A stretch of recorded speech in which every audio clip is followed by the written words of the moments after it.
ಅವರಿಗೆಲ್ಲ ಇವತ್ತು ಈ ಒಂದು ಹೊಸದಾಗಿ ಬೆಳೀತಿರುವಂಥ ಈ ಮೂಮೆಂಟನ್ನು ಹೇಗೆ ತಡೆ ಹಾಕಬೇಕು ಅನ್ನೋ ಚಿಂತೆ ಇವತ್ತು ಜೋರಾಗಿಬಿಟ್ಟದ.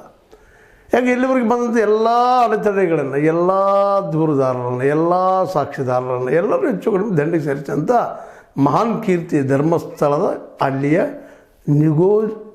ಏನಿದೆ ನಿಗೂಢ ಶಕ್ತಿ ಆಗ್ಯದಪ್ಪ ಅನ್ನೋದು ಈಗ ಸ್ಪಷ್ಟ ಆಗ್ಯದ.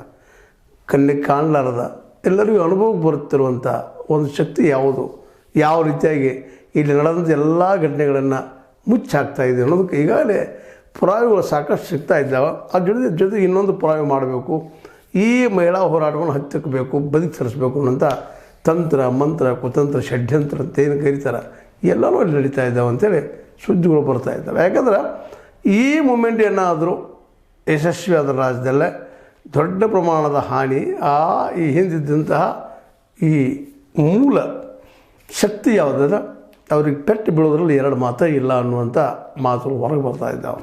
ಸ್ವತಂತ್ರವಾದ ಮೀಡಿಯಾಗೆ ಬೇಕಾಗಿರುವುದು ಸ್ವತಂತ್ರ ಧ್ವನಿ. ಆ ಸ್ವತಂತ್ರ ಧ್ವನಿ ಉಳಿಸಲು ನೀವು ಮಾಡಬೇಕಾದದ್ದು ಇಷ್ಟೇ. ಅದೇನಪ್ಪಾ ಅಂತಂತಂದ್ರೆ ನಿಮ್ಮ ಕೈಲಾದಷ್ಟು ಸಹಾಯ ಈ ಚಾನಲ್ಗೆ ಮಾಡಿ ಹಾಗೂ ನಿಮ್ಮ ಧ್ವನಿಯನ್ನು ಕಾಪಾಡಿಕೊಳ್ಳಿ. ಅದಕ್ಕೆ ಇದನ್ನು ನಿಲ್ಲಿಸಬೇಕಪ್ಪ ಅಂತೇಳಿ. ಆದರೆ ಅದು ನಿಲ್ಲಿಸೋದ್ರೊಳಗಿಲ್ಲ. ಈ ಮಹಿಳಾ ಆಯೋಗದ ಅಧ್ಯಕ್ಷಣೆಯಾದಂತಹ ನಾಗಲಕ್ಷ್ಮಿ ಚೌಧರಿ ಅವರು ಪೂರ್ತಿ ಅಖಾಡ ಕೆಳೆದು ಬಿಟ್ಟಿದ್ದಾರೆ. ಅವರು ಸ್ಪಷ್ಟವಾಗಿ ಆದೇಶ ಕೊಡಿಸು ಅಂತ ಹೇಳಿಸಿದ್ರು. 2 ದಶಕಗಳ